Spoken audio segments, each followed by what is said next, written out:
Islam is our real enemy. We have to get rid of Islam. Islam doesn't belong to Europe. Islam doesn't belong to the UK. And the answer is simple. Stop the boats and send them back. Does the Home Secretary agree?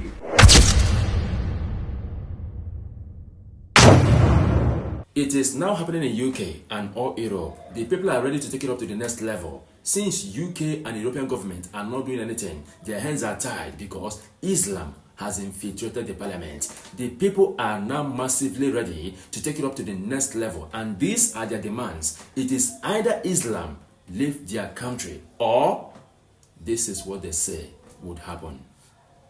It has to be clear that Islam is our real enemy. We have to get rid of Islam. Islam doesn't belong to Europe. Islam doesn't belong to the UK. And the answer is simple. Stop the boats and send them back.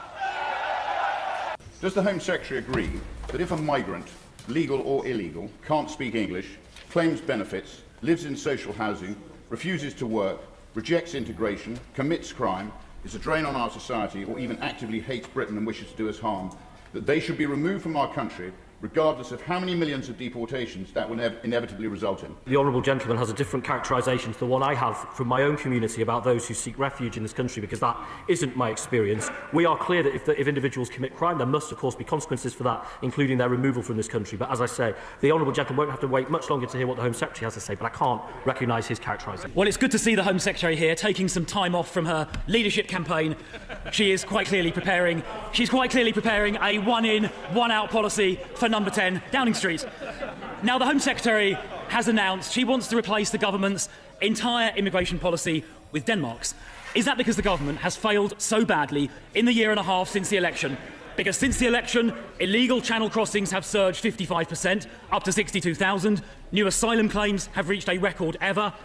And the numbers in asylum hotels have actually gone up under this government.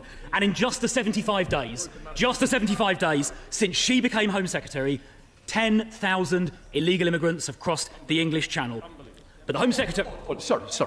You've got to at least try and get to a question in relative time. Don't forget we're having a big debate shortly on it, Chris. OK, I'll ask you a question. Will she agree with us that to control our borders, we must come out of the ECHR, enabling us to deport all illegal immigrants within a week of arrival? Well, Mr. Speaker, I think we can all agree that the Honourable Gentleman's leadership campaign is going absolutely nowhere.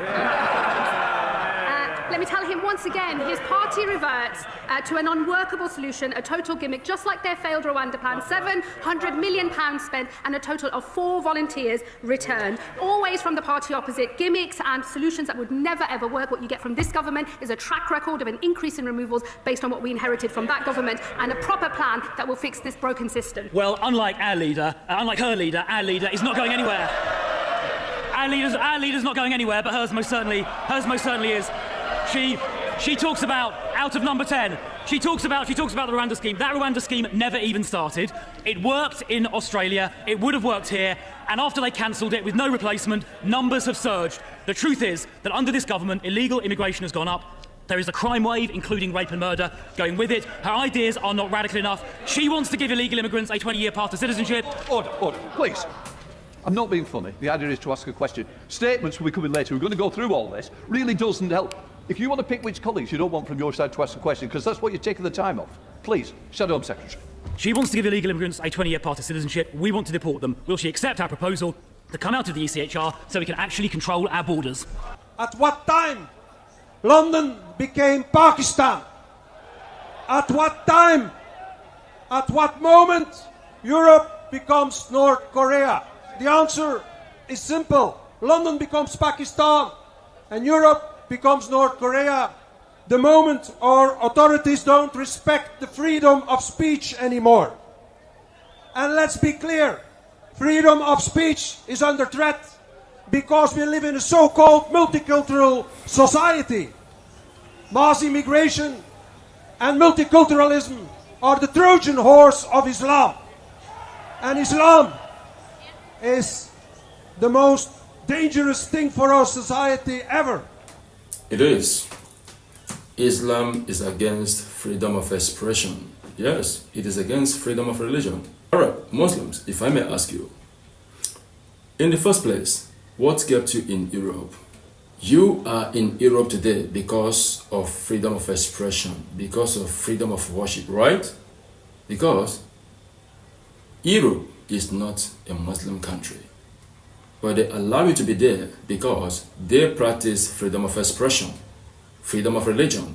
Without that, you won't be in Europe. But today, you are fighting against it. The very thing that kept you in Europe, you are fighting against it. Sharia law is against freedom of expression. Sharia law is against freedom of religion. But the same freedom of expression and freedom of religion kept you in Europe. So, is Sharia law being selfish or you are being selfish? Which one? The world needs to do the right thing to preserve human rights, to preserve freedom of expression, and the first step is for all countries to ban Sharia law. All countries must ban Sharia law because it doesn't give place for others. Sharia law doesn't give place for others. Even when you give it place in your country, it comes in to take over. And when it takes over, it will not give you place. Even in your own country, it will make you a second-class citizen in your own land. A stranger comes into your own land, makes you second-class citizen to take the first place. Sharia law is the law of the selfish and the wicked. Therefore, must be banned in all countries.